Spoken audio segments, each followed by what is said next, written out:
What's up guys, I hope you are doing well. I am Veer, welcome to still love family. तो कैसे हो मेरे दोस्तों, मैं आशा करता हूँ शानदार तरीके से आप लोग अपनी लाइफ को एंजॉय कर रहे हो, अपनी सेहत, फैमिली और पढ़ाई का ध्यान काफ़ी अच्छे से रख रहे हो। ये जो लाइन आप लोग के सामने स्क्रीन पर लिखी हुई है ना, ये बेसिकली मैंने यहाँ पर जानबूझकर लिखी है कुछ एक्सप्लेन करने के लिए। और वो एक्सप्लेनेशन क्या है, अभी रिसेंटली कई सारे बच्चों के सिलेक्शन नहीं हुए तो कई सारे बच्चों के मेल आए, और कई सारे बच्चों के सिलेक्शन हो गए तो उनके भी मेल आए। तो दोनों में एक बिल्कुल कॉमन चीज़ थी, जिनके सिलेक्शन नहीं हुए उनको ये लग रहा था कि आगे क्या करना है, टेंशन है ज़िंदगी में। जिनके सिलेक्शन हो गए उनको ये लग रहा था कि अब आगे क्या करना है, टेंशन है ज़िंदगी में। यानी कि दोनों की ज़िंदगी में टेंशन रहेगी, ठीक है। पर यह है कि जो जिनका सिलेक्शन हो गया उनकी प्रोग्रेसिव टेंशन है, और जिनका सिलेक्शन नहीं हुआ उनकी रिग्रेसिव टेंशन है। जैसे यहाँ पर सबसे पहले बात करें, ये तो कल हालांकि कमेंट बॉक्स के अंदर ही एक SLV फैमिली मेंबर के द्वारा यहाँ पर ये बेसिकली एक कमेंट किया गया था, तो मैंने इसको पिन किया यहाँ पर। इनके द्वारा लिखा गया कि सर सेलेक्टेड नहीं हुए यूपीएससी के मेंस में, तो होली खेलने का भी मन नहीं कर रहा है, ठीक है। तो आप लोग ये देखो कि कितने सारे बच्चे थे जिन्होंने बेसिकली मेंस दिया था, और उसमें से कितने सेलेक्ट किए हैं। अब की बार पिछले 10 सालों में सबसे कम बच्चे इन्होंने लिए हैं जो इंटरव्यू के लिए बेसिकली जाने वाले हैं। ये आप लोग सबसे पहले तो ये बात अपने माइंड में क्लियर कीजिए, ठीक है। अब की बार सबसे कम लिए पिछले 10 सालों में, अगर आप लोग आंकड़ा उठा के देखोगे तो ये सिचुएशन यहाँ पर ये है कि आप लोग की जिंदगी में से एक पर्टिकुलर एग्जाम गया है। ऐसा नहीं कि आप लोग की जिंदगी चली गई यार। अगर जिंदगी में आप लोग अपने आप को इस छोटे से एग्जाम के इर्द गिर्द बांध कर ही अपनी जिंदगी को अगर समेट लेते हो तो जिंदगी में कभी आप लोग कुछ आगे कर ही नहीं पाओगे। आप लोग उसको एक जिंदगी में पड़ाव रखा करो कि हाँ ये छोटा सा पड़ाव है, ये पार हो जाएगा, फिर आगे बढ़ना है। तो हौसला होना चाहिए आप लोगों को जिंदगी में कुछ और करने का। जिंदगी तो कहीं से भी शुरू की जा सकती है। आप लोगों ने नॉर्मली कई बार अपने आसपास में भी छोटी छोटी चीजें देखी होंगी होते हैं कि किसी ने मोहल्ले में दुकान लगाई और अपना काम करने स्टार्ट कर दिया। कुछ लोग ऐसे भी होंगे एक दुकान लगा के फिर दूसरी दुकान लगाना स्टार्ट कर दी, ठीक है। कई सारे किसान ऐसे होंगे जिनके पहले एक आधा खेत हुआ करता था, आज के दिन में उन्होंने बहुत सारे खेत खरीद लिए हैं अपने आसपास में, तो वो हो गए प्रोग्रेसिव लोग। पर इसके अपोजिट भी देखने को मिलेंगे, 2-4 दुकान थी, खत्म होकर एक रह गई, ठीक है। बहुत सारे खेत थे, दारू में पी डाले, सारे खत्म कर डाले, अब कुछ खेत रह गए। तो इस तरीके से यार हर इंसान जो है वो अपनी जिंदगी का खुद रेस्पॉन्सिबल होता है, ठीक है। अगर आज के दिन मेरी जिंदगी में कुछ हो रहा है ना, तो मैं उसको खुद रेस्पॉन्सिबल हूं। जब ये बात आप लोग मान लोगे तो आप लोगों के पास में एक ऑप्शन रहेगा कि हाँ जिंदगी में अब कुछ प्रोडक्टिव करना है, क्योंकि आप लोगों ने पहले उसको एक्सेप्ट कर लिया कि हाँ ये चीजें हैं, ऐसे होनी थी और ऐसे नहीं हुई है। अब आप लोग यहां से कुछ सोच पाओगे।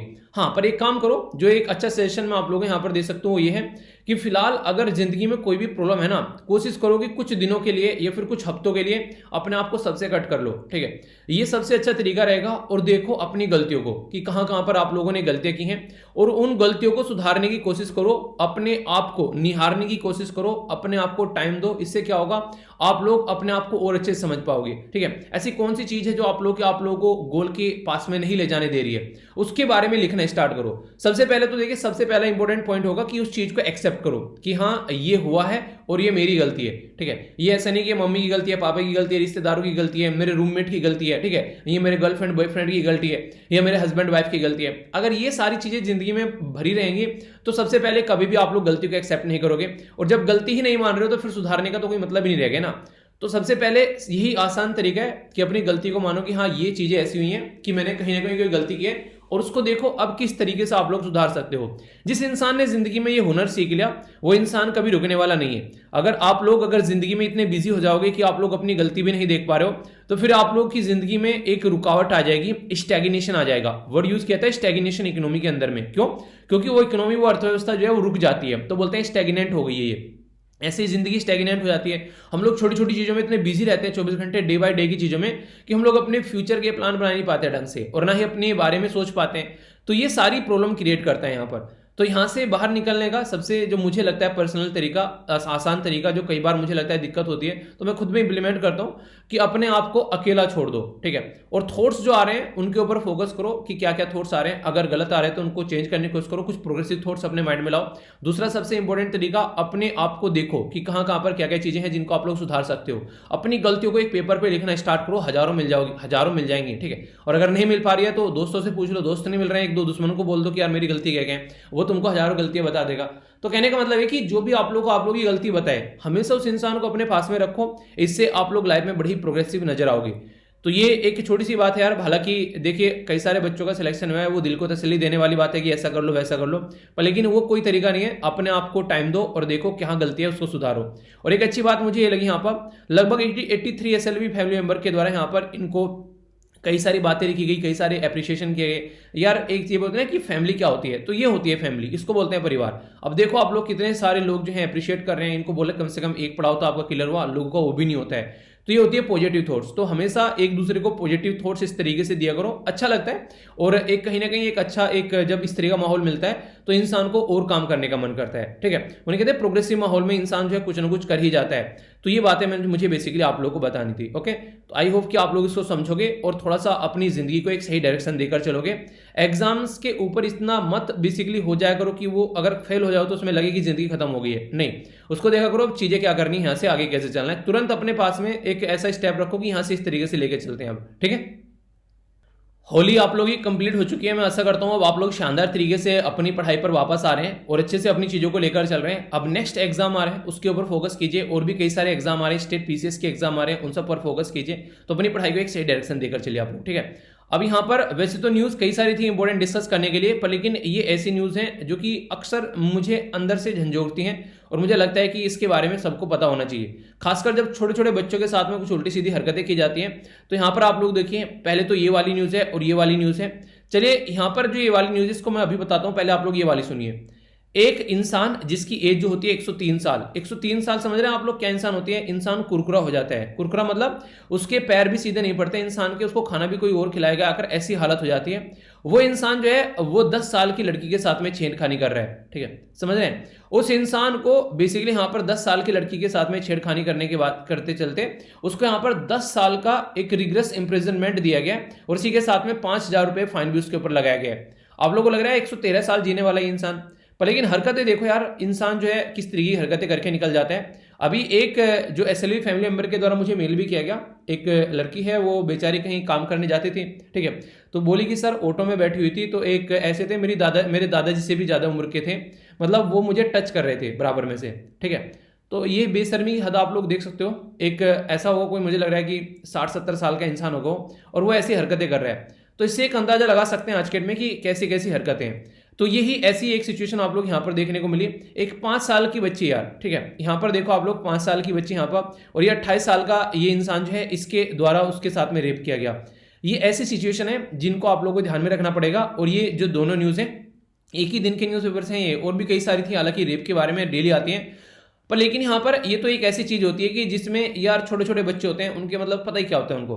तो यहाँ पर हमारे देश में एक कानून है जो कि आप लोगों के लिए काफी इंपॉर्टेंट है, इसके बारे में आप लोगों को जरूर पता होना चाहिए। डायरेक्ट आप लोगों से एग्जाम में क्वेश्चन यहाँ पर पूछा जा सकता है। तो ये जीएस पेपर 2 के अंदर में इशू रिलेटेड टू चिल्ड्रन, ये फिर गवर्नमेंट जो पॉलिसीज होती हैं उस पर आप लोगों के क्वेश्चन बन सकते हैं। अभी कुछ दिनों पहले एक आर्टिकल मैंने डिस्कस किया था, एक माइनर गर्ल जो है यहाँ पर उसका असोल्ट किया गया, ठीक है। यहाँ पर आप लोग देखते हैं ओनली कितनी थी यहाँ पर, ये 9 महीने की, ठीक है। तो आप लोग समझ सकते हैं, ठीक है। तो कैसी कैसी कंडीशन आप लोगों को देखने को मिलती है। तो बहुत सारी चीजें यार निकल कर आती है। हालांकि ये तो देखो ऐसे ऐसे भी मैंने आप लोगों को बोले थे, 1-1 साल की 6-6 महीने की बच्ची तक भी यहाँ पर नहीं छोड़ी जा रही है। तो आप लोग इनको देख सकते हैं। तो इस तरीके से आप लोग चीजें समझ सकते हैं, ठीक है। तो ये कई सारी, एक सेकेंड, ये थोड़ा गलत बोल दिया, minor girl sexually assault over 9 month, 9 month तक मतलब उसको असोल्ट किया गया, सॉरी, ठीक है। तो आप लोग इस तरीके से समझ सकते हैं। तो बहुत सारे इशू निकल कर आते हैं यार ये डेली रेगुलरली।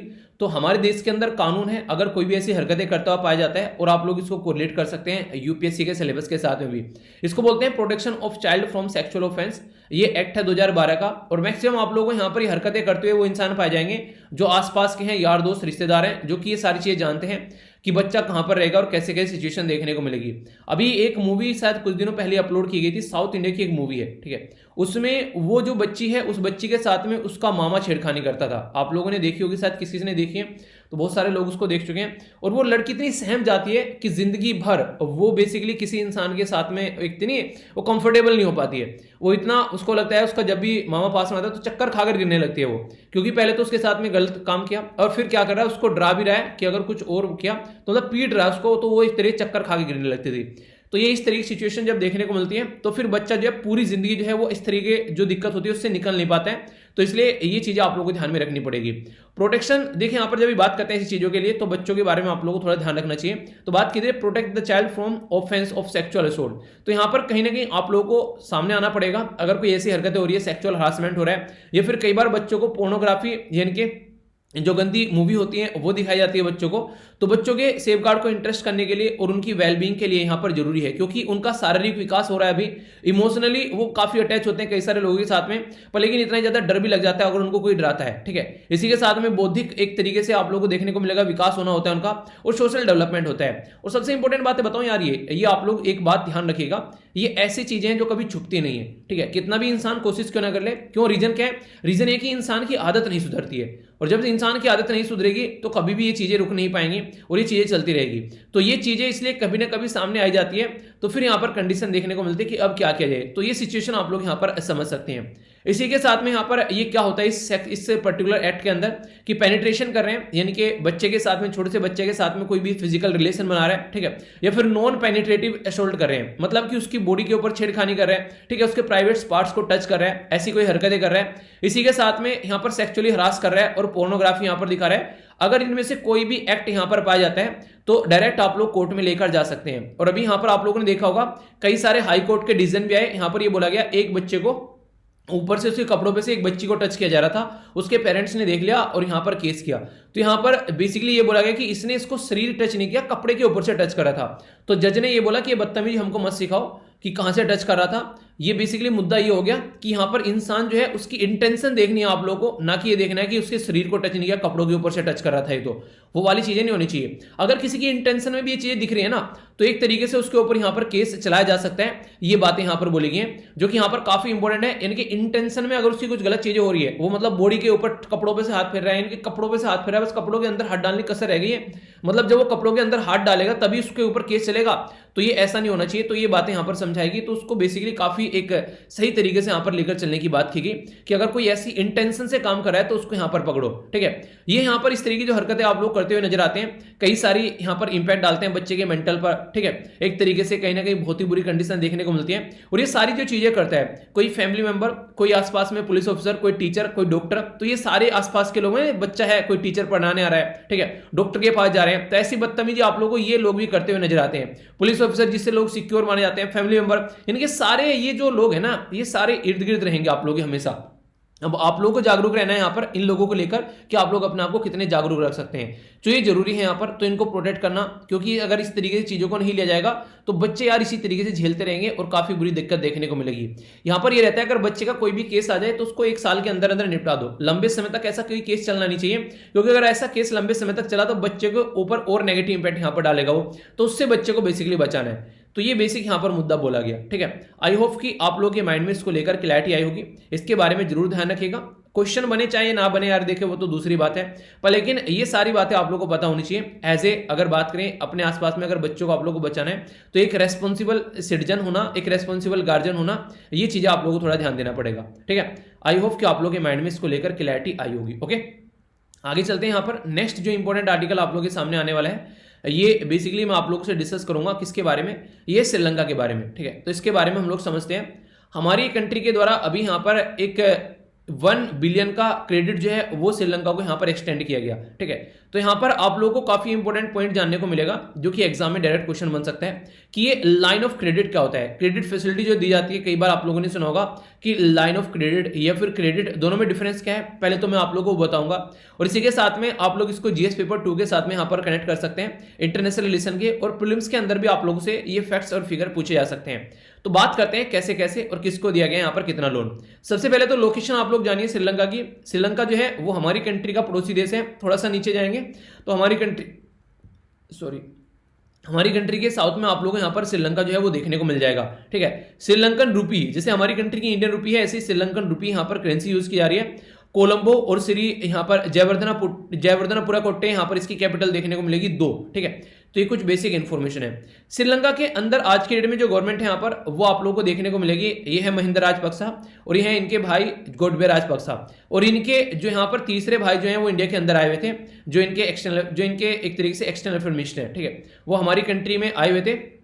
उनका नाम भी राजपक्सा ही है यहाँ पर, मतलब फाइनेंस मिनिस्टर है, सॉरी, उनका नाम है यहाँ पर बेसिकली बेसिल राजपक्सा, ठीक है। तो ये हमारी कंट्री में पैसे मांगने आए थे, तो इंडिया ने बोला कि चलो यार पैसे देते हैं, इनको काफ़ी ज़्यादा दिक्कत देखने को मिल रही है, पड़ोसी देश है, वरना फिर चाइना की गोद में जाकर बैठेगा, तो हमारा हेल्प करना यहाँ पर बनता है। तो यहाँ पर ये पूरा परिवार जो है वो यहाँ पर गवर्नमेंट चला रहा है, हालांकि इन दोनों के द्वारा भी मिलकर गवर्नमेंट चलाएगी, पर लेकिन इन दोनों की बनी नहीं, तो इसकी वजह से फिर से इन भाइयों को मौका मिल गया, वरना इनका नंबर लग नहीं रहा था, ऐसा लग रहा था। अभी मुद्दा क्या है, पहले आप लोग ये समझिए, श्रीलंका की खस्ता हालत आज के दिन में इतनी ज्यादा हो चुकी है कि वहां पर लोगों को खाना, दवाइयां या फिर दूसरे जो एसेंशियल आइटम होते हैं, दूध वगैरह, ये सारी चीजें उनको नहीं मिल पा रही हैं। तो इसके चलते यहाँ पर उनकी जो कंडीशन है बहुत ज्यादा खराब हो गई है। आप लोग बोलोगे ऐसा कैसे हो गया यार, श्रीलंका ना एक आइलैंड कंट्री है, और आइलैंड कंट्री जो जो भी आप लोग को देखने को मिलेगा, आइलैंड कंट्री मतलब चारों तरफ से पानी से घिरा हुआ देश है, और जो भी ऐसा देश होगा वहां पर टूरिज्म जो है वो बहुत ही ज्यादा इंपॉर्टेंट रोल प्ले करता है। श्रीलंका के अंदर भी लगभग 10% के करीब यहाँ पर इसकी जो जीडीपी है, यानी कि ग्रोस डोमेस्टिक प्रोडक्ट है, वो टूरिस्ट एक्टिविटी से आता है। पर लेकिन अभी कोविड-19 के चलते वो सारी टूरिस्ट एक्टिविटी जो है वो बिल्कुल ठप पड़ गई, तो इसकी वजह से श्रीलंका के अंदर सारी टूरिज्म की एक्टिविटी जो है वो खत्म हो गई। तो इसकी इकोनॉमी पर उसका काफी ज्यादा ह्यूज इंपैक्ट आप लोगों को देखने को मिलेगा, जब कोई कंट्री इतनी लार्ज स्केल पर यहाँ पर टूरिस्ट एक्टिविटी से इंपैक्टेड होती है, इतने ज्यादा टूरिज्म देखने को मिलता है। तो अभी वो कंडीशन होगी जिसकी वजह से काफी ज्यादा खराब हुआ, और उसकी वजह से यहाँ पर कोविड-19 की वजह से सब कुछ, घर के अंदर भी सब कुछ ठप पड़ गया था, सारी फैक्ट्री जो सब चीजें वहां पर बिल्कुल खत्म हो गई। तो उसके चलते इनकी इकोनॉमी की खस्ता हालत होगी, और रही सही कसर जो है उन्हें कहते चूस लिया इनको चाइना ने। तो उन्हें कहते हैं कि आप लोगों ने आम देखा होगा कि माल माल चूस कर बेसिकली गुठली निकाल कर फेंक दो, तो चाइना ने कुछ ऐसे किया गया इनके साथ में, तो भी आप लोगों को यहाँ पर सिचुएशन देखने को मिलेगा। तो यानी कि कहने का मुद्दा यहाँ पर यह कि समझना पड़ेगा आज के डेट में इंटरनेशनल रिलेशन में कि यहाँ पर कौन कंट्री किसका दोस्त है और किसका दुश्मन है। यहाँ पर कई सारे दोस्त होते होते भी दुश्मनी का काम करते हैं, जैसे अभी चाइना ने इनके साथ में किया है, दोस्त दोस्त बोलकर इनका आधे से ज्यादा सामान खरीद लिया, ठीक है। तो ये कंडीशन आप लोगों को समझनी पड़ेगी। जो दोस्त होता है वो कभी भी खरीदता नहीं है, वो सपोर्ट प्रोवाइड कराता है। जो इंसान खरीदने पर आ जाए वो दोस्त नहीं रह जाता है, ऐसा आप लोग बोल सकते हैं। यहाँ पर अगर बात की जाए, यहाँ पर स्टेट बैंक ऑफ इंडिया ये यहाँ पर श्रीलंका के साथ में मिलकर यहाँ पर बेसिकली ये साइन करा एग्रीमेंट, जिसमें श्रीलंका को 1 बिलियन की क्रेडिट फैसिलिटी यहाँ पर प्रोवाइड कराई जाएगी। ऐसा नहीं है कि ये पहली बार हम लोग इसको फैसिलिटी दे रहे हैं, अब तक श्रीलंका के साथ में ऑलरेडी हम लोग काम कर चुके हैं, यानी कि ऑलरेडी श्रीलंका कई बार बेसिकली कटोरा लेकर आ चुका है और हम लोगों ने इसकी हेल्प की है। हालांकि फिर भी वो जो है पीठ पीछे चूरा घोंपता है, वो एक अलग बात है, पर लेकिन हम लोग बड़े दिल वाले हैं, हम लोग हमेशा इस तरीके से हेल्प करते हुए नजर आते हैं। तो अभी यहाँ पर 1.4 बिलियन जो सपोर्ट है श्रीलंका को प्रोवाइड कराया गया था। इससे अगर बात करें थ्रू 400 मिलियन के करीब आरबीआई करेंसी स्वैप मतलब ये होता है कि अपनी लोकल करेंसी में हम लोग बेसिकली व्यापार करेंगे, ना कि डॉलर वगैरह जैसे में हम लोग व्यापार करेंगे। उससे फायदा अपनी करेंसी में व्यापार करने से, अपनी कंट्री की जो करेंसी है उसको यूज करें, अपनी भी कंट्री की करेंसी यूज हो रही है, और इकोनॉमी के लिए काफी इंपॉर्टेंट रहता है, क्योंकि वहां पर एक्सचेंज रेट में काफी ज्यादा दिक्कत पड़ जाती है। पता चला ऊपर नीचे काफी ज्यादा हो रहा है, डॉलर की वैल्यू आज कुछ हो रही है, कल को कुछ हो गई, पर लेकिन यहां पर हम लोग अपने हिसाब से काम कर लेते हैं अपनी करेंसी का जब यूज करते हैं, ठीक है। तो यहां पर पहले 400 मिलियन का दिया गया, फिर यहां पर आगे ये 0.5 बिलियन, ठीक है। तो फिर से यहां पर लोन दिया गया, यहां पर मिलियन और यहां पर बिलियन में दिया गया, तो यानी कि टोटल मिलाकर फिर आगे अनदर ½ बिलियन जब यहां पर लोन दिया गया, तो लाइन ऑफ क्रेडिट फैसिलिटी यहां पर प्रोवाइड कराएगी, जिससे कि यहां पर कम से कम फ्यूल इंपोर्ट ये कर सकें। फ्यूल इंपोर्ट करना मतलब इनकी कंट्री के अंदर में इतना भी पैसा नहीं है कि ताकि यहां पर ये एक तरीके से डीजल पेट्रोल वगैरह इंपोर्ट, डीजल पेट्रोल तो नहीं करते हैं, क्रूड ऑयल इंपोर्ट करते हैं, क्रूड ऑयल में से फिर डीजल पेट्रोल निकालते हैं, वो एक अलग बात है। तो इतना भी पैसा नहीं है कि यहां पर ये काम भी कर सकें। तो आप लोग समझ सकते हैं, इवन यहां से इनकी कंट्री गवर्नमेंट के द्वारा ये बोल दिया गया, अगर कोई बाहर से आ रहा है और उसके पास में डॉलर है, तो डॉलर आकर तुरंत बैंक के अंदर जमा कर दो, क्योंकि उस डॉलर का यूज कर हम लोग कंट्री के अंदर कुछ इसेंशियल सामान खरीद लेंगे।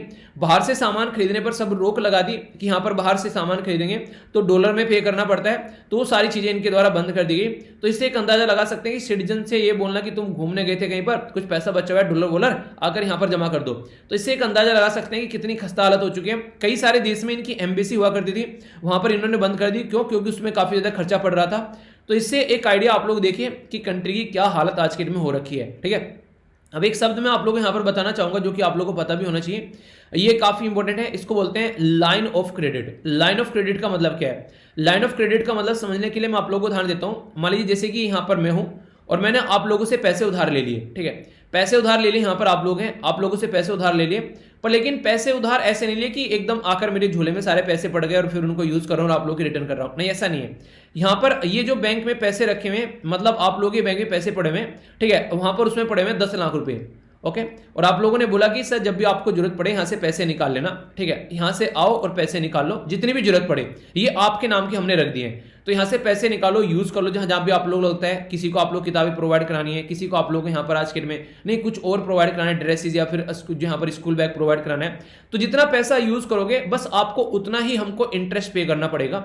बाकी 10 लाख पड़े हुए हैं, आपने 1 लाख रुपए यूज कर लिया तो 1 लाख रुपए पर आपको इंटरेस्ट पे करना पड़ेगा। पर ये है 10 लाख आपके लिए, आप जब तक चाहो इनको यूज कर सकते हो। आप यूं भी कर सकते हो कि यहां पर जैसे पैसा यूज कर लिया आप फिर से रिटर्न इसके अंदर आकर डाल भी सकते हो, ठीक है। तो यानी कि ये अलग से निकाल कर रख देना कि तुम अपनी सहूलियत के हिसाब से यहां पर इसको यूज कर लेना और फिर उसके हिसाब आप लोग इसको पे भी कर सकते हो। और जितना यूज करोगे उतने पर ही इंटरेस्ट पे करना है आप लोगों को, ज्यादा पर इंटरेस्ट पे नहीं करना है। तो ये होती है लाइन ऑफ क्रेडिट वाली फैसिलिटी, ठीक है। वरना कैसे होता है, वरना ऐसे होता है कि 10 लाख रुपए दीजिए भाई साहब, सब पर पेमेंट देना है आप लोगों को, सब पर इंटरेस्ट पे करना है, चाहे यूज करो चाहे ना करो। वो थोड़ी भारी पड़ जाती है, ठीक है। बहुत सारा पैसा पड़ा रह गया, यूज नहीं कर पा रहे हैं, पर फिर भी उसके ऊपर इंटरेस्ट पे करना पड़ रहा है, तो दिक्कत है यहाँ पर। और यहाँ पर अच्छा काम ये भी कि आप लोग रिटर्न भी कर सकते हो, जहां जहां पर आप लोगों को लगे कि यार अब तो ज्यादा हो गया, थोड़ा सा रिटर्न कर देते हैं, बर्डन कम पड़ जाएगा। तो ये कंट्री को फैसिलिटी दी जाती है ताकि कंट्री की खस्तालत होते हुए भी उसको संभाला जा सके। तो इसको बोलते हैं लाइन ऑफ क्रेडिट, ठीक है। तो ये एक तरीके से यहां पर बोल सकते हैं ए बिजनेस लाइन ऑफ क्रेडिट जो होती है, एक तरीके से फिक्स अमाउंट ऑफ मनी, ठीक है, जो कि यहां पर एक्सेस किए जा जाते हैं needed to make the fluctuation in the cash flow. मतलब ये हो गया कि एक फिक्स अमाउंट ऑफ मनी यहां पर रख दी 10 लाख रुपए, अब अपने हिसाब से आप लोग इसको यूज करते रहो, ठीक है। ये नॉर्मल तरीके से नहीं होता है कि जो नॉर्मल लोन होता है, नॉर्मल लोन में क्या रहता है कि आप लोग कैपिटल जो है अवेलेबल है, विड्रॉ कर ले जितना, एक तरीके से पूरा लोन लग गया और फिर उस पर वो पे करें। इसमें इतना विड्रॉ कर लो जितना जरूरत है आप लोगों को, ना कि लमसम सारा अमाउंट आप लोगों को विड्रॉ करना है, पहली बात। दूसरी बात फ्लेक्सिबल होता है, जिस तरीके से मैंने बोला कि इंटरेस्ट जो पे करना है, तो यहां पर आप लोगों को फ्लेक्सिबिलिटी देखने को मिलेगी। इंटरेस्ट ओनली पे क्रेडिट जो आप लोगों ने लिया है, वहां पर जो एक्सेस किया है आप लोगों ने, वो देखने को मिलेगा। एक और इंपॉर्टेंट मुद्दा यहां पर रहेगा, ये वाला अगर आप लोग क्रेडिट फैसिलिटी यूज करना चाहते हैं, ऐसे नहीं कि इसमें बैंक ही रहेगा, इसमें नॉन बैंकिंग लेंडर भी हो सकता है। यानी कि जैसे मैं आप लोगों को उदाहरण ले रहा हूं कि आप लोगों से पैसा ले लिया, ऐसा नहीं है जरूरी है कि आप लोग बैंक हैं, ठीक है। तो यहां पर नॉर्मली अगर बात की जाए तो किसी ऐसे इंसान से भी यहां पर काम किया जा सकता है, मतलब कल को अंबानी को बोल दे कि यार तू श्रीलंका को पैसे दे दे, ठीक है, लाइन ऑफ क्रेडिट फैसिलिटी पे। तो ये क्या हो गया, एक तरीके से आप लोग बोलोगे यहां पर कि ऐसा नहीं कि यहां पर बैंक ने ही पार्टिसिपेट किया है। तो ये काफी इंपॉर्टेंट है यहां पर लाइन ऑफ क्रेडिट। कई बार कंफ्यूजन रहता है कई सारे बच्चों को, तो मुझे लगता है कि अब आप लोगों को इसके अंदर कोई कंफ्यूजन होना चाहिए। एक बेसिक कॉन्सेप्ट है यार, कॉन्सेप्ट एक स्टैटिक पोर्शन होता है, जितना अच्छे से कवर करके चलोगे उतना ही ज्यादा लंबे समय तक याद रख पाओगे, ठीक है। तो इसलिए इसको आप लोग हमेशा उस तरीके से लेकर आप लोग चला करो, ओके। इसी के साथ में आज के में अगर श्रीलंका की सिचुएशन के बारे में आप लोग बात करोगे तो ये आज से नहीं है, ये अगस्त 2020 से लगभग यहाँ पर इनकी जो कंट्री है वो खराब होनी यहाँ पर स्टार्ट हो गई थी। फ्यूल यानी कि ईंधन और गैस का शॉर्टेज काफी लार्ज स्केल पर हो गया, और जब यहाँ पर फ्यूल और गैस का शॉर्टेज होता है तो इन्फ्लेशन बढ़ने लगता है। ये कैसे, मैंने आप लोगों को बताया भी था। मान लीजिए श्रीलंका के अंदर में आज के में कोई यहाँ पर क्रूड ऑयल लेकर नहीं आ रहा है, ठीक है, क्रूड ऑयल लेकर तो आता है, इनके पास पैसा ही नहीं है उसको खरीद ले, ठीक है। तो ये वाली बात है कि तुम्हारे पास ये क्या तेल खरीदने के पैसे नहीं है, जी नहीं, बिल्कुल नहीं है। तो यहाँ पर उस टाइम पर क्या होता है, जब यहाँ पर तेल खरीदने के पैसे नहीं है तो मान लीजिए यहाँ से कहीं पर इनके यहाँ चाय की पत्ती हो रही है, वो चाय की पत्ती इनको लेकर यहाँ पर जानी है, तो किससे जाएगी, वो तेल से जाएगी। अब तेल इतना महंगा हो गया कि पहले यहाँ पर 100 रुपये लीटर था, अब वो 5000 रुपये लीटर हो गया। तो जो सामान लेकर जा रहा है वो सामान को लेकर जाएगा उसी तेल में। अब यहाँ पर वो 5000 रुपये जो एक्स्ट्रा पे कर रहा है एक पर्टिकुलर 1 लीटर के ऊपर, तो वो यहाँ पर जनता से वसूलेगा, क्योंकि जो उसको यूज करना चाहता है प्रोडक्ट तो उससे लेगा, अपनी जेब से तो देगा नहीं, वरना कोई बिजनेस नहीं रह गया उसका।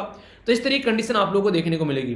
तो ये जो सिचुएशन यहाँ पर निकलकर सामने आती है, ये सिचुएशन यहाँ पर महंगाई बढ़ाने का काम करती है। तो इसलिए यहाँ पर जब यहाँ पर एक तरीके से इंटरनेशनल लेवल पर मार्केट में तेल का प्राइस जो है वो बढ़ जाता है, उस टाइम पर देखने को मिलेगा यहाँ पर कंट्री के अंदर इन्फ्लेशन यानी कि महंगाई बढ़ जाती है। ये कंडीशन आप लोगों के सामने यहाँ पर निकल कर आएगी। तो ये समझने वाला मुद्दा है जो कि आप लोग यहाँ पर समझ सकते हैं। तो इसी तरीके से यहाँ पर हुआ, गैस फ्यूल के प्राइस बढ़ गए तो इसेंशियल कमोडिटी दूध वगैरह हो गए, ये सारी ब्रेड वगैरह हो गए, इनके प्राइस बढ़ गए। यहाँ पर सिचुएशन जो है यहाँ पर काफी ज्यादा आप लोगों को देखने को मिली, प्रोटेस्ट भी देखने को मिला, क्योंकि अपोजिशन जो है फिर वो अपना रोटी सेकने आ जाती है हर एक कंट्री में। तो यहाँ पर भी कुछ ऐसा ही देखने को मिला। आज की डेट में जो क्राइसिस का रूट कॉज बताया जा रहा है, तो यहाँ पर ट्रेड डेफिसिट आप लोग काफी ज्यादा देखने को मिलेगा। ट्रेड डेफिसिट क्या होता है, यानी कि इंपोर्ट तो बहुत ज्यादा कर लिया है और एक्सपोर्ट कुछ नहीं कर पा रहे हैं, तो ये आप लोगों को देखने को मिलेगा ट्रेड डेफिसिट। तो मैक्सिमम कंट्री के साथ में श्रीलंका का ट्रेड डेफिसिट आप लोगों को देखने को मिलता है। और इसी के साथ में श्रीलंका को जो यहाँ पर रीपे करने हैं 7 बिलियन इस साल में यहाँ पर रीपे करना है इसको, जो इसने लोन ले रखा है, ठीक है। तो इससे आप लोग अंदाजा लगा सकते हैं काफी ज्यादा चीजें, तो ये चाइना के हाथों फंसा पड़ा है आज के डेट में। जैसे यहाँ पर देखते हैं already south the China help कि रिस्ट्रक्चर किया जाए इसका loan 10% of the total foreign debt. तो यानी कि चाइना जो है वो यहाँ पर अभी रिसेंटली आप लोगों को पता होगा इसके अंदर हम्बन टोटा जो बेसिकली पोर्ट हुआ करता था वो भी लीज पर ले लिया गया काफी लंबे समय तक, लगभग 99 साल के लिए। तो इससे अंदाजा लगा सकते हैं कि चाइना जो है यहाँ पर एक एक कर डेट क्राइसिस में फंसाता है। डेट क्राइसिस, DEBT, तो ये इंपॉर्टेंट टर्म है यहाँ पर, ये आप लोगों से सर हरियाणा पीसीएस के अंदर पूछी गई थी, ठीक है। तो इस तरीके क्वेश्चन भी आप लोगों से पूछ लेते हैं। डेट क्राइसिस का मतलब होता है सामने वाले को इतना लोन दे दिया, इतना लोन दे दिया और उसने मजे में उड़ा दिया, और फिर यहाँ पर उसको लोन पे करने तो दूर की बात है वो इंटरेस्ट भी पे नहीं कर पा रहा है, ठीक है। किसी दारूबाज इंसान को पैसा दे दिया और बोला कि भाई मेरा पैसा और बेसिकली इंटरेस्ट पे कर देना, तो वो कंडीशन ऐसी है दारू में उड़ा दिया सारा पैसा। अब वहां पर वो इंसान जो है वो इंटरेस्ट भी पे नहीं कर पा रहा है, मूल तो दूर की बात हो गई। अब यहाँ पर क्या होगा, फिर यहाँ पर उसको वसूल तो किया जाएगा, उसका घर ले लिया, उठा लिया, ठीक है। कोई जमीन थी उसके नाम, वो अपने नाम करा ली। गांव में ऐसी चीजें कई बार देखने को मिल जाती है, कई सारे लोगों को इस तरीके से ठगा जाता है। तो ये सिचुएशन आप लोग यहाँ पर देख सकते हैं, ठीक है। तो ये सारी चीजें ऑलरेडी यहाँ पर एक देश के साथ में आप लोगों को देखने को मिल रही है, ठीक है। तो इससे आप लोग एक अंदाजा लगाइए। इसी के साथ में कि क्रेडिट फैसिलिटी क्या है, एक टाइप ऑफ लोन होता है जो कि आप लोग यहाँ पर ले सकते हैं, जैसे मैंने अभी बताया वो सारी चीजें। और लाइन ऑफ क्रेडिट जो है वो मैंने आप लोगों को डिटेल में पढ़ाई दिया, तो इसके नोट्स भी मैंने आप लोगों को प्रोवाइड करा दिए ताकि कोई दिक्कत आप लोगों को देखने को नहीं मिले, ठीक है। तो ये पूरा टॉपिक था, मुझे लगता है कि आप लोग की समझ में आ गया होगा। अब बाकी श्रीलंका के बारे में कुछ और पूछे तो इंडिया श्रीलंका के बीच में यहाँ पर फिशरमैन का इशू बहुत ज्यादा रहता है, जो कि आप लोग याद रख सकते हैं, जो मैंने कई बार आप लोगों से डिस्कस किया है। क्यों? क्योंकि हमारे देश के फिशरमैन जो मछुआरे हैं वो ट्रोलर यूज करते हैं।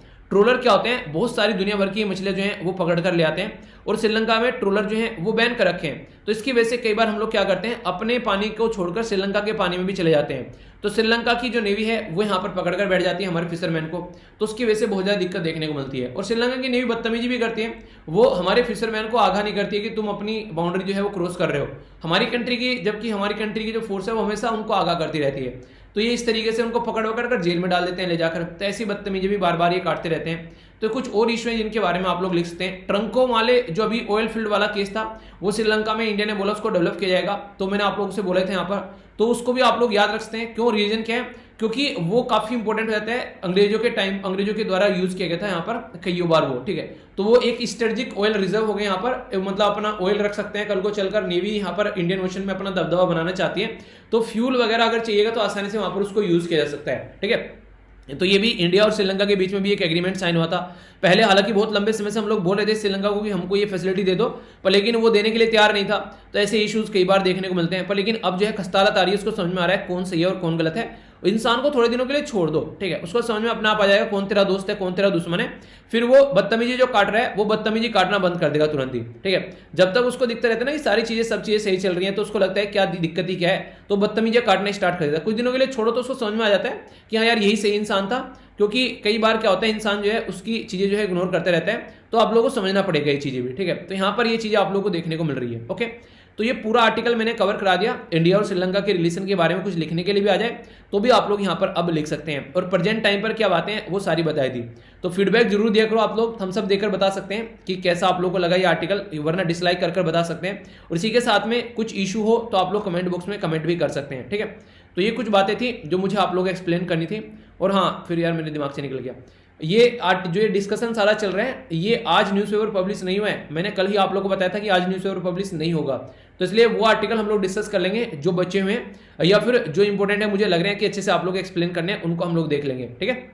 तो कभी फिर बाद में बोलो कि सर बताया नहीं था, माइंड से निकल के, स्टार्टिंग में बताना था वैसे मुझे, सॉरी यार। फिर कई सारे बच्चों को नहीं इंटरेस्ट होता है पढ़ाई में, वो बस मजा लेने आते हैं, तो उनको लगता है कि पुराना पढ़ा दिया, उन्हें नया कप दिखा के पुरानी चाय पिला दी। ऐसा नहीं है, तो थोड़ा सा देखिएगा, ठीक है। एक और छोटी सी बात, शाम कल मैंने आप लोगों को एक काफ़ी इंपॉर्टेंट आर्टिकल डिस्कस किया था नैनो मैगजीन के अंदर में, वो आप लोग जरूर देखिएगा। हेल्थ के पॉइंट ऑफ से बहुत ही ज़्यादा जबरदस्त आर्टिकल है वो। एग्जाम के पॉइंट ऑफ से तो आप लोग क्वेश्चन बन ही सकते हैं, पर हेल्थ के पॉइंट ऑफ से भी काफ़ी इंपॉर्टेंट है। वहाँ पर ऑर्गेनाइजेशन के बारे में मैंने आप लोग से डिस्कस किया था, food safety and standard authority of India. तो एक छोटा सा करेक्शन आप लोग वहाँ पर कर लेना। जब मैंने देखे, मैं मैक्सिमम चीज़ें जो है विकीपीडिया से आज के दिन में यूज़ करता हूँ, या फिर जो इंपॉर्टेंट गवर्नमेंट वेबसाइट है जैसे PIB हो गया, वहाँ से डेटा उठाता हूँ। तो यहाँ पर देखने को ये मिला था कि अगर बाहर से सर्च कर रहा हूँ विकीपीडिया पर, तो यहाँ पर लिखा हुआ है कि food safety and standard authority of India, कि यहाँ पर चेयरपर्सन कौन है, हेड कौन है, तो ये लिखा हुआ है यहाँ पर रीता तेवतिया चेयरपर्सन। पर लेकिन जैसे यहाँ पर इस पर विकीपीडिया पर क्लिक कर आप लोग अंदर जाओगे तो वहाँ पर वो ऑलरेडी चेंज हो चुका है, ठीक है। तो ये अभी आप में से एक एसएलवी फैमिली मेंबर के द्वारा यहाँ पर शेयर किया गया। तो यहाँ पर राजेश भूषण जो आईएएस हैं वो आज के डेट में चेयरपर्सन आप लोगों को यहाँ पर देखने को मिलेंगे, ठीक है। तो यहाँ पर चीफ एग्जीक्यूटिव जो सीईओ है वहाँ पर वो है अरुण सिंघल। तो ये याद रखिएगा, जो आज के डेट में चेयरपर्सन है वो है यहाँ पर राजेश भूषण। यहाँ से बाहर से सर्च करोगे तो रीता तेवतिया देखने को मिलेगा। रीता तेवतिया जो थी वो अब से पहले थी यहाँ पर, अब राजेश भूषण यहाँ पर आ गए। तो एक छोटा सा करेक्शन देख लेना, मैंने अंदर नहीं देखा इसको यार, और मैंने बाहर से देखा, मैंने कहा अच्छा ये है, तो मैंने यहाँ से आप लोगों को पढ़ा दिया था वो, ठीक है। तो ये छोटी सी गलती होगी, क्योंकि कई बार देखिए यहाँ पर अपडेट तो हो जाता है, पता नहीं अपडेट क्यों नहीं किया उन्होंने यहाँ पर। तो अंदर जाकर देखोगे तो यहाँ पर चेंज आप लोगों को मिलेगा, ठीक है। तो एक छोटा सा करेक्शन आप लोग कर लेना, जो कि मुझे आप लोगों को बताना था, तो इसको आप लोग समझिएगा। कल जो है फ्रंट पेज पर यहाँ पर ये एक इंपॉर्टेंट जो यहाँ पर ये आप लोगों को मैप देखने को मिल रहा है, और मैंने ये जो मैप है आप लोगों को प्रोवाइड, हाँ ये है वो आर्टिकल जो मैंने आप लोगों को बताया था, तो आप लोग इसको जरूर देख लेना। और मैंने ये मैप वगैरह है आप लोगों को प्रोवाइड भी करा देता हूँ, जैसे मैंने आप लोगों को यहाँ पर भी प्रोवाइड करा देता, ठीक है। ये देखिए, ठीक है। तो आप लोग ऐसी चीज़ें इकट्ठा आप लोग यहाँ पर मिल जाती हैं। ये एसएलवीपीडिया के नाम से चैनल है, कई सारी चीज़ें मैं यहाँ पर पोस्ट करते रहता हूँ, तो इनको आप लोग देख लिया करो, जो भी आप लोगों को लगता है। और डेली एक आर्टिकल भी देता हूँ पढ़ने के लिए, तो उसको भी आप लोग एक बार थोड़ा सा नजर निकाल लिया करो, अच्छा रहेगा आप लोगों के लिए, ठीक है। तो यहाँ पर दिखाया गया है आज के डेट में अगर कंडीशन देखें तो अलग अलग कंट्री में, जैसे साउथ कोरिया में डेली के यहाँ पर लगभग 4 लाख के करीब कोविड-19 के केस आ रहे हैं। वियतनाम के अंदर 2.5 लाख, मलेशिया के अंदर लगभग 30,000, थाईलैंड के अंदर लगभग 23,000।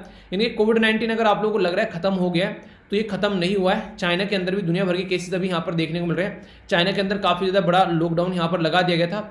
तो इन चीज़ों को हम लोग को समझना पड़ेगा, अभी चीज़ें खत्म नहीं हुई हैं, तो अपना ध्यान आप लोगों को रखना पड़ेगा, वरना बहुत सारी दिक्कतें यहाँ पर देखने को मिल सकती हैं आने वाले टाइम में।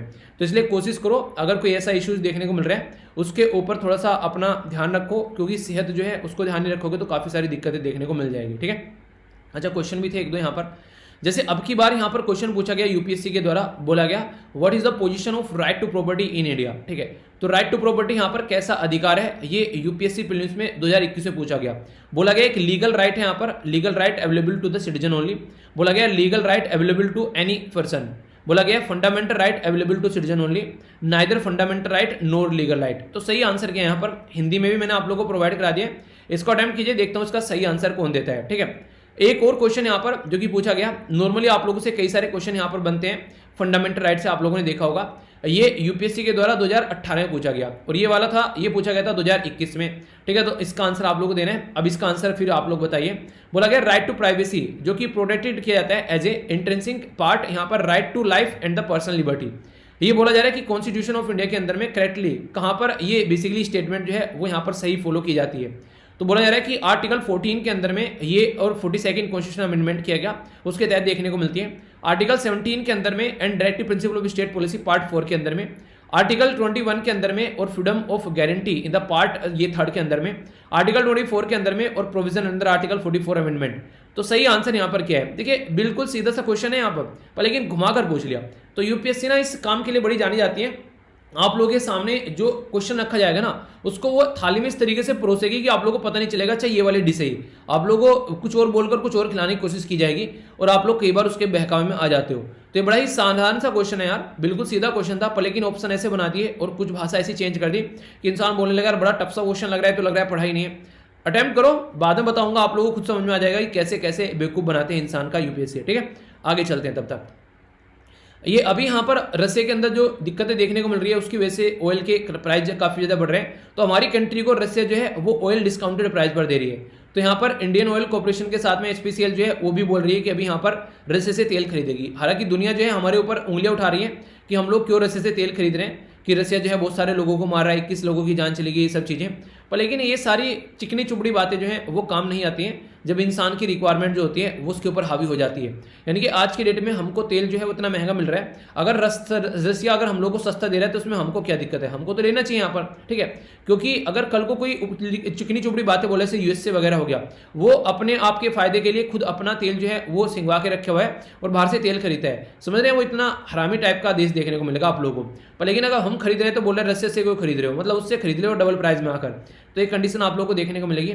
इसी के साथ में यहाँ पर एक और आर्टिकल इसी के बारे में, OECD के बारे में, ठीक है।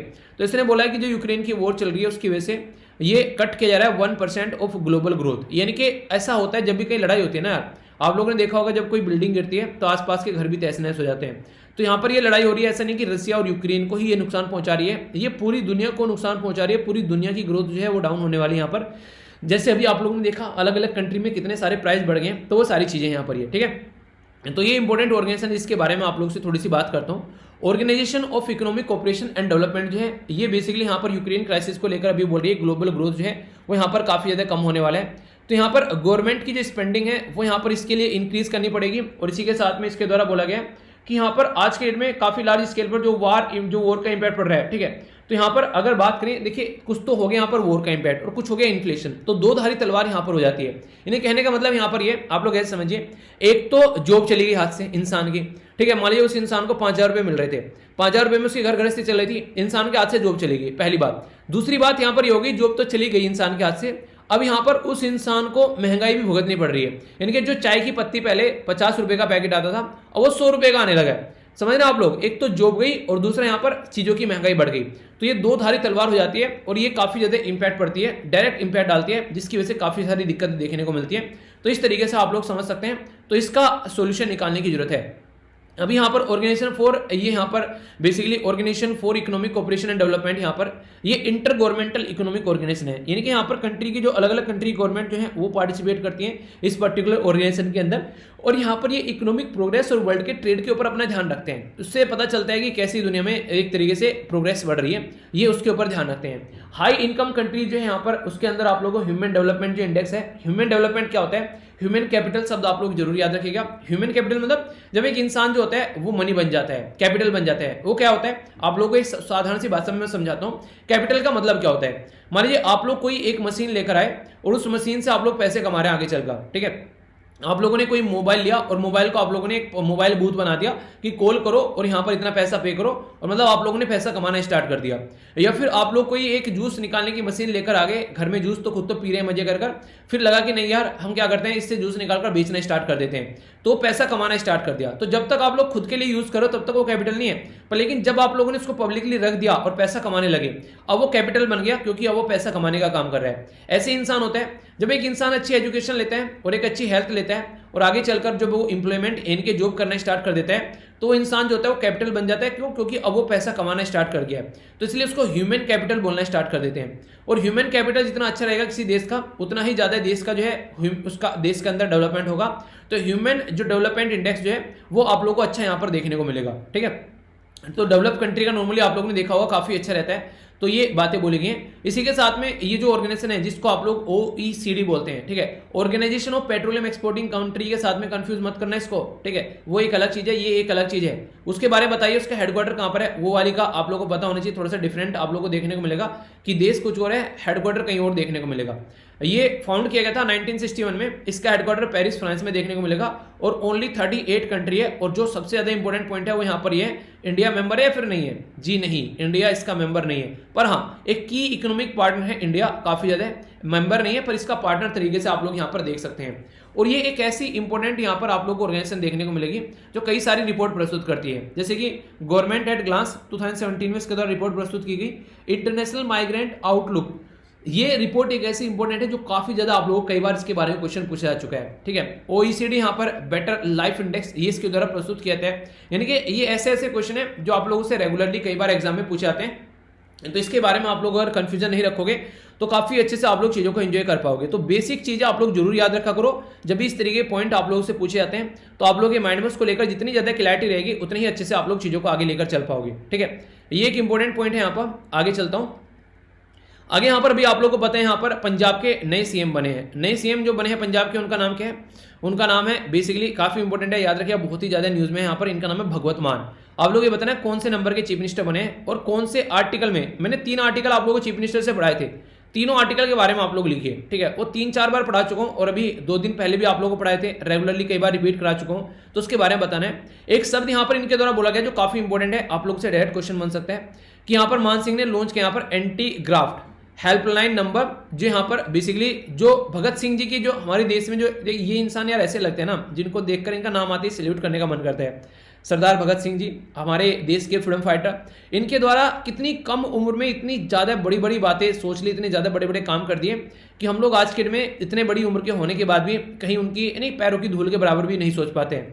तो ऐसा आप लोग समझ सकते हैं। तो यहाँ पर काफ़ी बड़ी बात है। और इंटरेस्टिंग चीज़ मुझे ये लगती है, जब आखिरी टाइम पर इनके द्वारा जब यहाँ पर इनको फांसी दी जा रही थी तो बोला गया, इनसे पूछा गया कि आपकी आखिरी ख्वाहिश क्या है, तो इन्होंने बोला कि मैं किताब कंप्लीट कर रहा हूँ, मतलब किताब पढ़ रहा हूँ, बस मुझे वो कंप्लीट करने दो, उसके कुछ चैप्टर बचे हुए हैं। समझ रहे हो, मतलब वो इंसान जो है वो उसको ज़िंदगी खत्म होने वाली है और उसको लग रहा है कि यार ये किताब पढ़कर जाना है। तो इससे आप लोग लगाइए किस हाई लेवल के थॉट होंगे उस इंसान के, मतलब उसको जिंदगी और मौत में कोई डिफरेंस ही नहीं नजर आ रहा है, बस उसको अपना काम जो फोकस नजर आ रहा है कि अच्छा ये मुझे कंप्लीट करना है। क्योंकि जिंदगी और ऐसी मौत एक ऐसी चीज है जो एक न एक दिन हर एक इंसान को आती है, और यही एक ऐसा सत्य है जो इंसान पचाता नहीं है। उसको ये लगता है, एक बात मैं आप लोगों को हमेशा बोलता हूँ कि इंसान जीता है जैसे कभी जाएगा नहीं और चला ऐसे जाता है जैसे कभी था ही नहीं। तो ये सिचुएशन आप लोगों को यहाँ पर देखने को मिलेगी। तो ये कंडीशन हमेशा आप लोगों के सामने रहती है। तो अगर आप लोग अपनी लाइफ को लिमिटेड लाइफ मानकर काम करना स्टार्ट करो तो आप लोगों की लाइफ में जो प्रोडक्टिविटी है वो बढ़ जाएगी। पर लेकिन हमको ये लगता है कि बस दिन आ रहे हैं जा रहे हैं, मजा चल रहा है जिंदगी में, आप लोग उनको काउंट ही नहीं करते हो। ये गलत चीज़ है, इसको थोड़ा सा काउंट किया करो, ठीक है। जो ग्राफ्ट का मतलब क्या होता है, पहले यहाँ पर आप लोग ये समझिए, फिर एंटी ग्राफ्ट के बारे में बात करेंगे। ग्राफ्ट का मतलब होता है एक तरीके से यहाँ पर एक्वाइजेशन ऑफ गेन और एडवांटेज, यानी कि किसी चीज से फायदा उठाना डिसऑनेस्ट तरीके से, अनफेयर तरीके से। यानी मतलब क्या होता है, एक तरीके से आप लोग बोल सकते हैं यहाँ पर कि जैसे कि कोई पर्टिकुलर इंसान है, वो आईएएस या आईपीएस की पोस्ट पर बैठा हुआ है, वो अपनी पोस्ट का गलत फायदा उठा रहा है, ठीक है।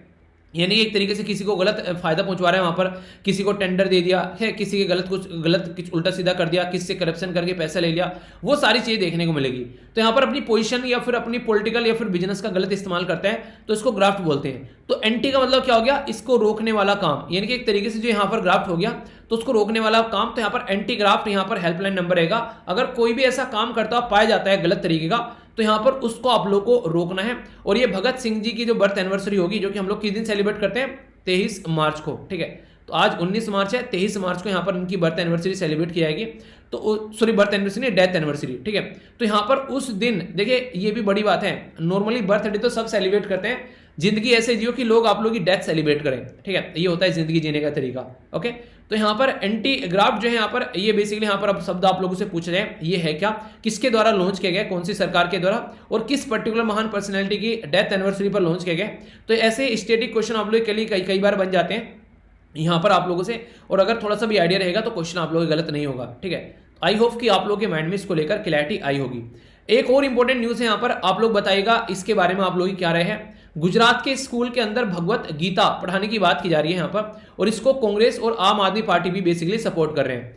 तो यहाँ पर ये जो भगवत गीता है, जो यहाँ पर आप लोगों को देखने को मिलेगा, ये 6ठी से लेके यहाँ पर 12th तक का पढ़ाने की बात यहाँ पर की जा रही है। एकेडमिक ईयर 2022-23 से यहाँ पर इसको स्टार्ट किया जा रहा है, ठीक है। यहाँ पर जो बोला गया है बेसिकली, देखिए एक इंपॉर्टेंट बात अगर मैं आप लोगों को बोलूं, कई सारे लोग यहाँ पर इसको सोचेंगे, हालांकि क्या बोल रहे हैं, आज के दिन में आप लोगों को अलग अलग रिलीजन की किताबें देखने को मिलती हैं, ठीक है। पर लेकिन अगर बात करेंगे नॉर्मली, अगर भगवत गीता के बारे में बात करें, तो यहाँ पर एक बेसिकली एक डिस्कशन आप लोगों को देखने को मिलेगा कृष्ण जी के बीच में और अर्जुन के बीच में। वहां पर एक टीचर जो है ना, वो एक स्टूडेंट को पढ़ा रहा है कि अगर जिंदगी में समस्या आए तो उसको कैसे टैकल करना है। तो कई सारे देश ऐसे हैं, कई सारे लोग जो ऐसे हैं जो अलग अलग रिलीजन के होते हुए भी इसको एक्सेप्ट करते हैं, क्योंकि इसके अंदर जो शानदार टीचिंग है ना, वो हर एक यंग स्टूडेंट को पढ़नी चाहिए उसके बारे में, ठीक है। कि जिंदगी में कभी भी कुछ काम करना पड़ जाए तो कैसे आप लोग अपने काम को लेकर चल सकते हैं। तो ये भगवत गीता जी आप लोगों को जो देखने को मिलेगी, इसमें रिलीजन के साथ में कनेक्टिविटी आप लोगों को नजर नहीं आएगी अगर आप लोग ढंग से देखोगे, ठीक है।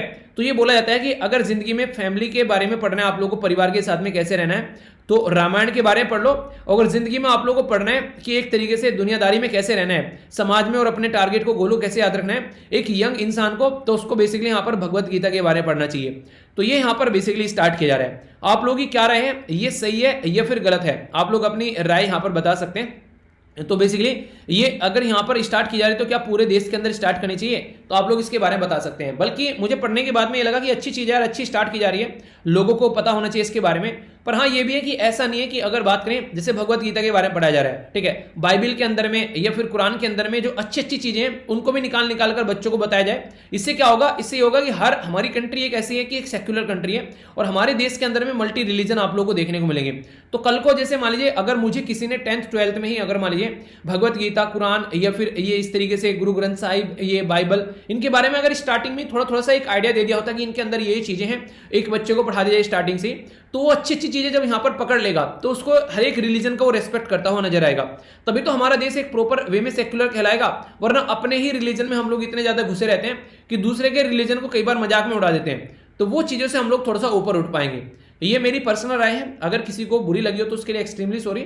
बाकी आप लोग अपनी राय बता सकते हैं कि आप लोग इसके बारे में क्या रहे हैं, क्योंकि कई सारे फिर जो नहीं कुछ ऐसे लोग होते हैं जिनको चीज़ें पसंद नहीं आती और फिर वो कई सारी उल्टी सीधी बातें करने लगते हैं। तो इसी से पहले मैंने आप लोगों को बता दिया कि पर्सनल है ये चीज़ें, पर्सनल राय है। आप लोग को हो सकता है डिसएग्री हो आप लोग, तो डिसएग्री हो तो आप लोग बता सकते हैं, कोई ऐसा जरूरत नहीं है कि आप लोग मेरे साथ में इसको लेकर एग्री ही होंगे, ठीक है। ये बातें थी यहाँ पर, ओके। आगे चलते हैं, कुछ और इंपॉर्टेंट बातें। सबसे पहले तो एक इंपॉर्टेंट बात यहाँ पर ये निकल कर आ रही है, जो टीएस त्रिमूर्ति साहब जो हैं, जो बार बार यहाँ पर अभी हमारे देश को रिप्रेजेंट कर रहे हैं और यहाँ पर एब्सटेन हम लोग कर रहे हैं अलग अलग उससे, अभी यहाँ पर एक्सटेंड कर दिया गया गवर्नमेंट के द्वारा, ठीक है। जो बेसिकली यहाँ पर अभी त्रिमूर्ति जी को एक्सटेंशन मिल गया, इनका टाइम पीरियड यहाँ पर कंप्लीट हो रहा था, तो यहाँ पर अभी इनको एक्सटेंशन मिल गया, ठीक है। तो एक इंपॉर्टेंट बात याद रखिएगा, ये हमारे देश के परमानेंट रिप्रेजेंटेटिव है यूएन के अंदर में, ठीक है।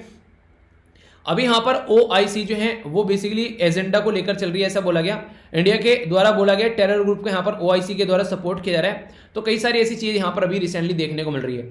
OIC क्या है यहाँ पर, ये ऑर्गेनाइजेशन ऑफ इस्लामिक कोऑपरेशन है और इसमें मैक्सिमम आप लोग को मुस्लिम कंट्री यहाँ पर देखने को मिलती है। और ये मुस्लिम कंट्री जो है बोलते हैं कि मुस्लिम कंट्री जो है ये मुस्लिम कम्युनिटी के जो है हकों को, अधिकारों को प्रोटेक्ट करने का काम करती है। और लेकिन रियलिटी में ऐसा होता नहीं है, क्योंकि आप लोग अगर अपने देश के अंदर खुद देखोगे, दुनिया में सबसे ज़्यादा मुस्लिम कहाँ पर पाए जाते हैं, तो याद रखिएगा मुस्लिम सबसे ज़्यादा इंडोनेशिया के अंदर पाए जाते हैं। अकेले इंडोनेशिया के अंदर 12% पॉपुलेशन मुस्लिम की है, ठीक है।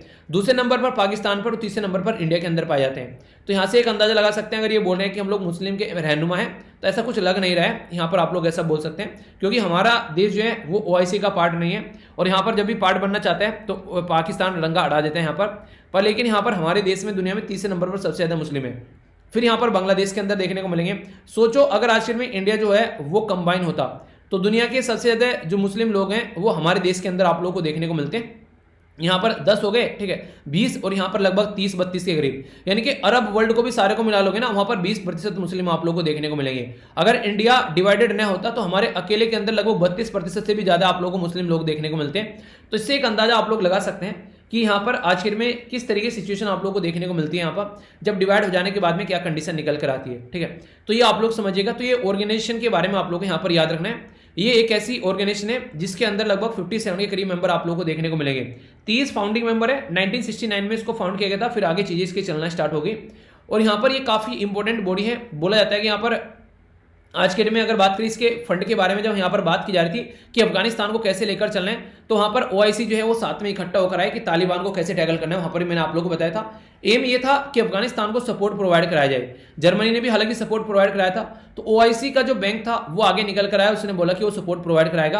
यानी कि मुस्लिम वर्ल्ड के ऊपर जो कोई दिक्कत होती है बोलते हैं हम लोग उसको सपोर्ट करते हैं। हालांकि ये भी दोगले रोल प्ले करते हैं।